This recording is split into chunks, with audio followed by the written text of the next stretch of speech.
প্রিয়নবী হজরত মুহাম্মদ সাল্লাল্লাহু আলাইহি ওয়াসাল্লামকে যারা স্বপ্নে দেখতে চান, যারা রাসূল করিম সাল্লাল্লাহু আলাইহি ওয়াসাল্লামকে স্বপ্নে দেখতে চান, তাদের জন্য এই আমলটি। অর্থাৎ যে ব্যক্তি আহ, শুক্রবার দিনে অর্থাৎ রাত্রে, শুক্রবার রাত্রে যে ব্যক্তি এই আমলটি করবে, আল্লাহ রাব্বুল আলামিন তাকে রাসূল করিম সাল্লাল্লাহু আলাইহি ওয়াসাল্লাম অর্থাৎ তার প্রিয় হাবিবকে স্বপ্নে দেখাবেন।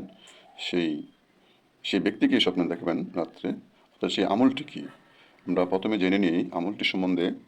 যে আমলটির জন্য একজন পরহেজগারী একজন ব্যক্তি হতে হবে, পাঁচ ওয়াক্ত নামাজি, সত্য মিথ্যা দিকে খেয়াল রাখতে হবে, হালাল রিজিকের দিকে তলব করতে হবে, হালাল রিজিক বক্ষণ করতে হবে, মিথ্যা কথা বলা যাবে না, সবসময় সদা সর্বদা সত্য কথা বলতে হবে, উম, কারো গিবত করা যাবে না। অর্থাৎ একনিষ্ঠতা হচ্ছে আপনি ইসলামের প্রতি অনেকটাই আল্লাহভীরু, অর্থাৎ ইসলামের প্রতি দাবি তো আছেন সব দিক দিয়েই, অর্থাৎ ইসলামকে আপনার লালন পালন করেন, ইসলামের দিকে আপনার মন মনোনিবেশ থাকে, মসজিদের দিকে আপনার মন সবসময় টান থাকে, তাদের জন্য বেশি কৃতকার্য হবে এই আমলটা।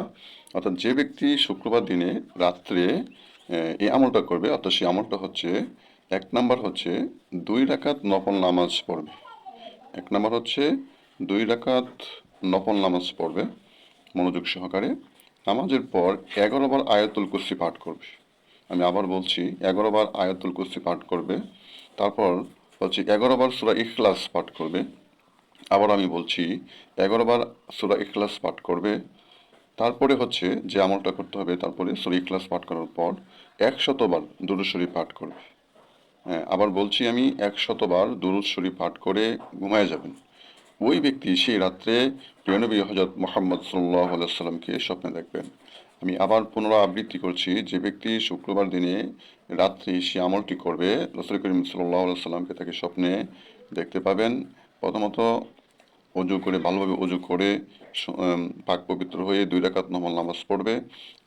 2 রাকাত নফল নামাজ পড়ার পর, অর্থাৎ সেটা রাত্রিবেলা হতে হবে, 11 বার আয়াতুল কুরসি পাঠ করবেন।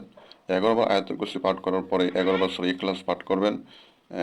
সূরা ইখলাস 11 বার পাঠ করার পর 100বার দুরূদ শরীফ পাঠ করবেন। করে ঘুমিয়ে যাবেন। ঘুমিয়ে যাওয়ার পরে আল্লাহ রাব্বুল আলামিন সেই আপনার মনের আশা পূরণ করবেন হয়তো। নবী করিম সাল্লাল্লাহু আলাইহি ওয়াসাল্লামকে আপনাকে স্বপ্নে দেখাবেন এই আমলটি করলে। এই আমলটি অত্যন্ত বিশুদ্ধ একটি আমল। আপনি ইচ্ছা করলে এই আমলটি করতে পারেন। যদি ভিডিওটি ভালো লাগে শেয়ার করবেন, কমেন্ট করে যাবেন যে এরকম ভিডিও আরও পেতে চান কিনা, এবং সাথে থাকবেন। সবাইকে অসংখ্য ধন্যবাদ ভিডিও দেখার জন্য। আসসালামু আলাইকুম ওয়া রাহমাতুল্লাহি ওয়া বারাকাতুহু।